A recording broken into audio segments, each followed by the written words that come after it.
اعوذ باللہ من الشیطان الرجیم بسم اللہ الرحمن الرحیم۔ آج ہم لوگ شیعہ شناسی میں جاننے کی کوشش کریں گے کہ خلقت کا مقصد کیا ہے۔ خداوند عالم نے اتنی وسیع و عریض زمین و آسمان کو خلق کیا، اس کے بیچ نہ جانے کتنی مخلوقات کو خلق کیا۔ آخر ان سب کے پیچھے خداوند عالم کا مقصد کیا تھا؟ کہہ رہے ہیں حکمت خدا کا تقاضا ہے کہ کائنات کی خلقت کسی ہدف و مقصد کے لیے ہو۔ کوئی کام بنا مقصد کے کرتے ہیں، اب جو بھی کرتے ہیں اس کے پیچھے کوئی نہ کوئی ارادہ پوشیدہ ہوتا ہے۔ تو کیا خداوند عالم کا کام بنا کسی ارادے کے ہو سکتا ہے؟ آخر جو اس نے یہ دنیا خلق کی اس کا ارادہ کیا تھا؟ کہہ رہے حکمت خدا کا تقاضا ہے کہ کائنات کی خلقت کسی ہدف اور مقصد کے لیے ہو، اس لیے کہ بلا وجہ اور بے مقصد فعل ایک صاحب حکمت کے لیے صحیح نہیں ہے۔ نہیں کہتے ایسے ہی کیا ہوتا ہے بھائی، کوئی تو وجہ ہوگی۔ قرآنی آیات سے یہ بات بخوبی واضح ہے، چنانچہ ارشاد ہوتا ہے وَمَا خَلَقْنَا السَّمَاءَ وَالْأَرْضَ وَمَا بَيْنَهُمَا لَاعِبِينَ، یعنی ہم نے کھلواڑ کرنے کے لیے زمین و آسمان کو پیدا نہیں کیا ہے۔ وَمَا خَلَقْنَا السَّمَاءَ وَالْأَرْضَ وَمَا بَيْنَهُمَا بَاطِلًا، ہم نے زمین و آسمان کو نہیں پیدا کیا اور جو کچھ اس کے درمیان ہے وہ باطل نہیں ہے۔ کہ مذکورہ آیات اور ان سے مشابہ دیگر آیات کا مطلب یہ ہے کہ خداوند عالم نے عالم طبیعت کو بلا وجہ و تفریح طبع کے لیے خلق نہیں کیا ہے۔ صحیح ہے، ایسا لطف اندوز ہونے کے لیے اللہ نہیں۔ وما خلقنا السماء والارض وما بینہما لاعبین، بلکہ کائنات کی خلقت برحق اور حکیمانہ ہے۔ دوسری آیات میں صراحت کے ساتھ اعلان ہوا ہے کہ اس کائنات کی خلقت کا مقصد حیات انسانی ہے، چنانچہ ارشاد ہوتا ہے وَالَّذِي خَلَقَ لَكُم مَا فِي الْأَرْضِ جَمِيعًا، وہی ذات ہے کہ جس نے زمین میں جو کچھ خلق کیا ہے وہ کس کے لیے ہے؟ تمہارے لیے ہے، اور انسانی خلقت کا مقصد عالم آخرت میں پورا ہوگا۔ افحسبتم انما خلقناکم عبثا، کیا تم یہ سوچتے ہو کہ تمہیں ہم نے بیکار پیدا کیا ہے؟ وانکم الینا لا ترجعون، اور تم ہماری طرف نہیں پلٹائے جاؤ گے۔ اس کا مطلب کہ سارے کے سارے بندوں کو کہاں لے جایا جائے گا؟ مخلوقات خداوندی کو خدا کے حضور پیش کیا جائے گا۔ حیات انسانی کے ہدف و مقصد تک پہنچنے کا راستہ خدا کی عبادت ہے۔ سورہ زاریات آیت نمبر 56 ہے مولانا، وَمَا خَلَقْتُ الْجِنَّ وَالْإِنسَ إِلَّا لِيَعْبُدُونَ، صاف صاف قرآن میں صحیح ہے، صراحت کے ساتھ بتا رہا ہے کہ ہمیں کس لیے پیدا کیا گیا ہے۔ وَمَا خَلَقْتُ الْجِنَّ وَالْإِنسَ، ہم نے جنات و انسان کو پیدا ہی نہیں کیا، کس لیے؟ إِلَّا لِيَعْبُدُونَ، سوائے اس کے کہ وہ کیا کریں؟ عبادت۔ تو سمجھ میں آیا مولانا؟ خلقت دنیا و آسمان وما بینہما اللہ نے کھیل کے لیے پیدا نہیں کیا، جو کچھ زمین و آسمان کے درمیان ہے وہ باطل نہیں ہے۔ صحیح ہے، جو کچھ زمین و آسمان کے درمیان ہے وہ پیدا کرنے والا کون ہے؟ اللہ۔ اور کہہ رہے ہیں پھر قیامت سے اس کو جوڑا ہے ہمارے خلقت کو۔ کیا تم یہ سوچتے ہو کہ ہم نے تم نے بیکار پیدا کیا اور تم ہماری طرف پلٹائے نہیں جاؤ گے؟ اور صاف اس کی سورہ زاریات کی آیت میں صراحتاً کہہ رہا ہے کہ ہم نے جنات و انسان کو خلق کیا کس لیے؟ عبادت کے لیے۔ وَمَا خَلَقْتُ الْجِنَّ وَالْإِنسَ إِلَّا لِيَعْبُدُونَ، یعنی جنات و انسان کے خلقت کا واحد سبب کیا ہے؟ عبادت پروردگار، انسان اور اختیار۔ یہ ایک بہت اہم بحث ہے عقائد کی، انسان اور اختیار۔ یہ بحث لانے کا مقصد کیا ہے مولانا؟ اس بحث کے لانے کا مقصد یہ ہے کہ آج بھی کچھ لوگ ایسے ہیں جیسے جنہوں نے جبابرہ جن کو کہہ لیجیے آپ، مثلا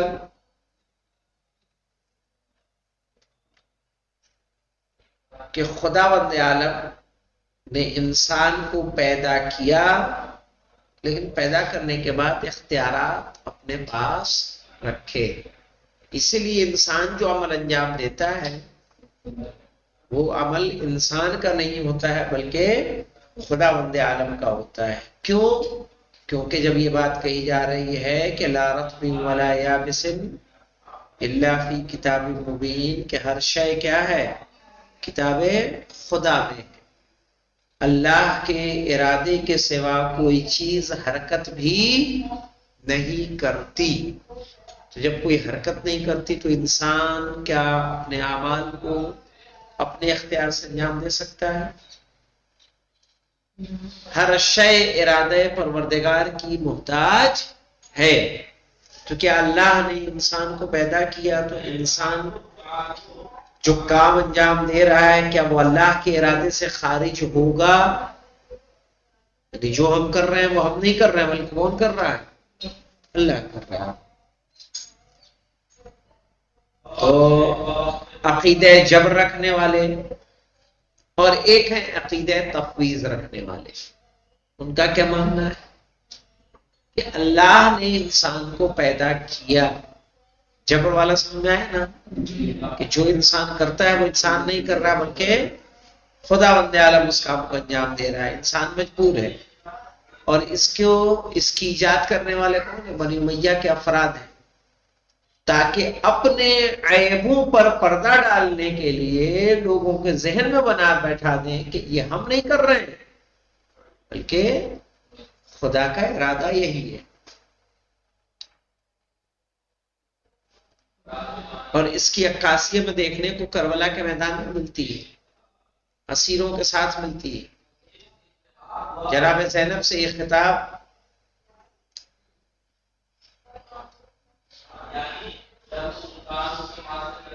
کیف رأیت صنع اللہ، اللہ نے جو آپ کے ساتھ سلوک کیا اسے آپ نے کیسا پایا؟ اس کا مطلب جانتے ہیں؟ ہاں، کیف رأیت صنع اللہ بکی، یعنی اللہ نے جو تمہارے ساتھ سلوک کیا اسے آپ کیسا پا رہے ہیں؟ اس کا مطلب وہ کس کا قائل ہے؟ وہ عقیدہ جبر، یعنی ہم نے نہیں کیا بلکہ فوج کس نے کیا؟ اللہ نے۔ یعنی قتل حسین ہمارے ہاتھوں سے نہیں ہے، اللہ نے یہ چاہا تو یہ کام انجام پایا ہے، اس نے مجھے عزت دی ہے، مجھے خلافت کے گدی پہ بیٹھا دیا ہے۔ مفوضہ کیا کہتے ہیں مولانا؟ جو عقیدہ تفویض کے قائل ہیں ان کا کہنا ہے کہ انسان کو اللہ نے پیدا کیا اور پیدا کرنے کے بعد تمام اختیارات کس کے حوالے کر دیے ہیں؟ انسان کے حوالے کر دیے ہیں، خدا کا اس میں کوئی دخل نہیں ہے۔ ہمارا عقیدہ کیا ہے؟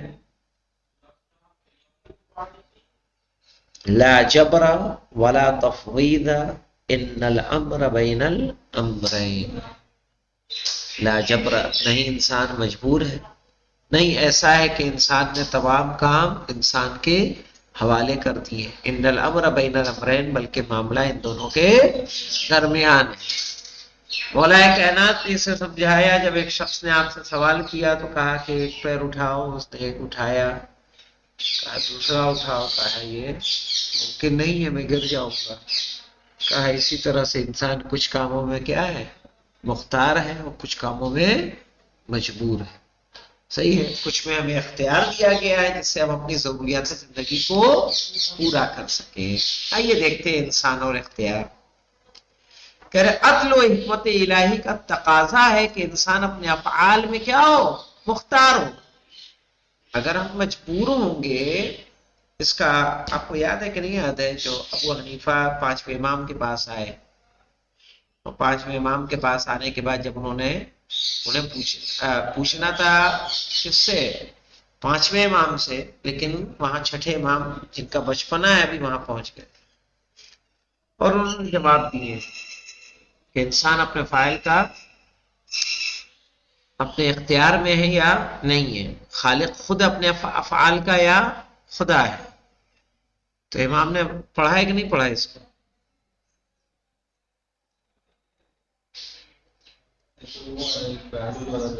نہیں نہیں نہیں نہیں، یہ چھٹے امام کے واقعے میں آپ کو مل جائے گا، 14 ستارے میں موجود ہے یہ واقعہ باقاعدہ، کہ ابو حنیفہ آیا تھا پوچھنے کے لیے 5ویں امام کے پاس، لیکن وہ گھر میں تھے، چھٹے امام کھیلتے ہوئے آئے تو ان سے سوال کیا، تو انہوں نے کہا 3 صورتیں ہیں، یا تو انسان اپنے افعال میں انسان اور خدا دونوں شریک ہیں، دونوں مل کے کام انجام دیتے ہیں، تو سزا کا حق کس کو ہے؟ ایک کو ہے کہ دونوں کو؟ بس صرف اگر انسان کو بروز قیامت سزا ملے اور دونوں نے مل کے کام انجام دیا اور اس کو سزا نہ ملے تو یہ کیا ہوگا؟ ظلم ہوگا، ہوگا یا نہیں ہوگا؟ یا یہ ہے کہ انسان اپنے افعال کو خود انجام نہیں دیتا بلکہ اسے اللہ انجام دیتا ہے، جب اللہ انجام دیتا ہے تو بروز قیامت سزا کس کو ملنی چاہیے؟ اس نے تو یہ تو اپنے کام کا اختیار نہیں ہے نا، اس کو ملنے، اس کو جہنم جانا ہی نہیں چاہیے۔ تیسری صورت بنتی ہے کہ انسان اپنے افعال کو کیا کرتا ہو؟ خود انجام دیتا ہو، یا تو خود انجام دے رہا ہے، یا انسان کے افعال کو کون انجام دے گا؟ خدا، یا کیا ہوگا تیسری صورت؟ یا دونوں اس میں کیا ہوں گے؟ شریک ہوں گے۔ سمجھ میں آیا؟ کہہ رہے ہیں افعال میں مختار ہو، اس لیے کہ جس کام کے کرنے یا نہ کرنے کی طاقت و قدرت کسی انسان کے پاس نہ ہو، اس کام کا حکم دینا بیکار اور عبث ہے۔ اس طرح اگر کام کو ترک کرنے کی قدرت نہیں ہے تو اس پر سزا دینا بھی عدل الہی کے خلاف ہے۔ قرآن مجید میں ارشاد ہوتا ہے انا ہدیناہ السبیل اما شاکرا و اما کفورا، ہم نے راستے تمہیں بتا دیے ہیں، چاہے کفر کرو یا شکر کرو۔ انسان شکر گزار بھی ہو سکتا ہے، کفران نعمت کرنے والا بھی۔ یہ اعلان واضح دلیل ہے کہ انسان صاحب اختیار ہے، کہ ہم نے راستے بتائے ہیں، چاہے کفر کرو یا شکر کرو۔ اس سے واضح ہے کہ نہیں کہ انسان اپنے کاموں میں اختیار ہے؟ اگر اختیار نہ ہوتا تو کیا اللہ کے ارادے کے حساب سے سب کو سب توحید پرست ہونے چاہیے تھے کہ نہیں ہونے چاہیے دنیا میں؟ شیطان کیوں اس طرف جاتا، اس رخ کو اختیار کرتا کہ اس کے اندر جرأت پیدا ہوئی کہ وہ کیا کرے؟ جناب آدم کو سجدہ نہ کرے۔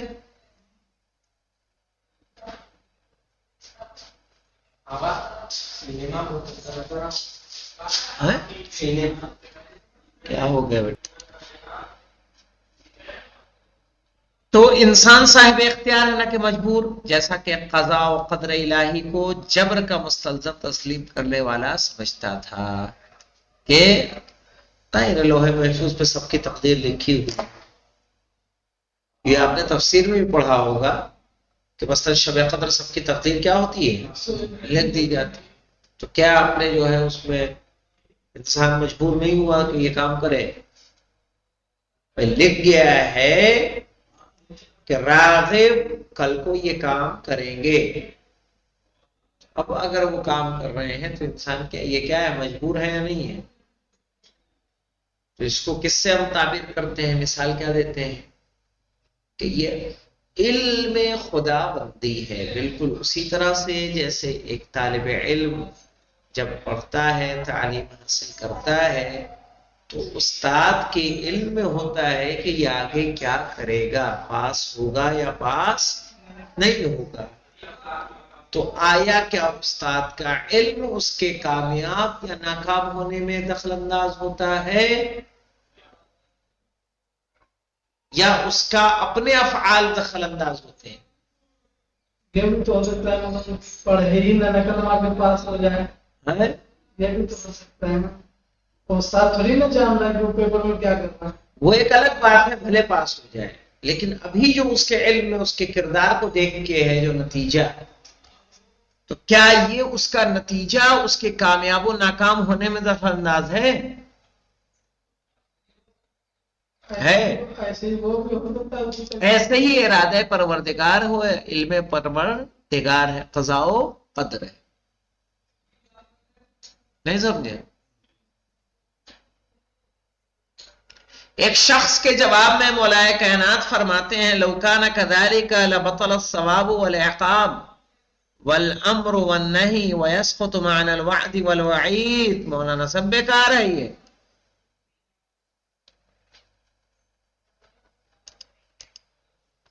کیا مولانا دیکھیے،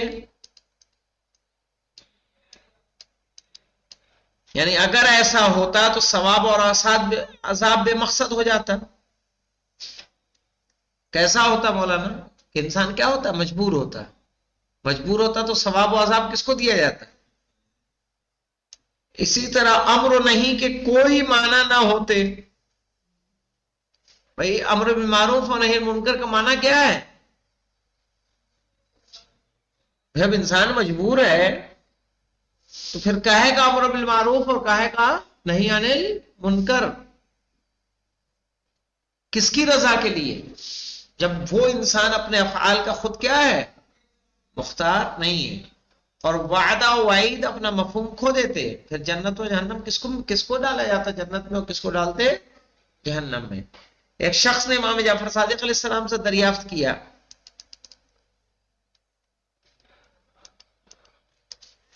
کہ کیا خدا نے انسانوں کو کام انجام دینے پر مجبور کیا ہے؟ امام علیہ السلام نے فرمایا خدا اس سے بڑھ کر عادل ہے کہ کسی کو کسی کام پر مجبور کرے اور پھر اسے سزا بھی دے. یعنی ایک کام ہم سے کروائیں، میں تم سے کہوں کہ جاؤ فلاں کو ایک جھاپڑ مار کے آؤ، پھر تمہیں سزا دوں کہ تم نے کیوں مارا، تو یہ معقول ہے؟ عدل پروردگار کے خلاف ہے کہ وہ انسان کو مجبور بھی کرو اور اس کے بعد اس کو سزا بھی دے. اپنے اختیار کو سمجھنے کا بہترین ذریعہ اپنے نفسانی حالات و کاموں کو ان کی انجام دہی کے فیصلے کے بارے میں غور و خوض ہے. انسان اگر خود اپنے اندر غور کرے گا تو اسے یہ روشن حقیقت خود اپنے اندر محسوس ہوگی کہ اسے فیصلہ اور انتخاب کا اختیار حاصل ہے. اب اپنے آپ کے بارے میں تو سوچ کے دیکھیں، آپ وہ چیز سوچ سکتے ہیں اپنے بارے میں کہ نہیں کہ جو آپ چاہتے ہیں. اسی کے ساتھ انسان وجدانی طور پر اس حقیقت کو بھی محسوس کرتا ہے کہ اس کا وجود دوسرے کا مرہون منت ہے اور وہ خود کسی مستقل وجود کا مالک نہیں ہے.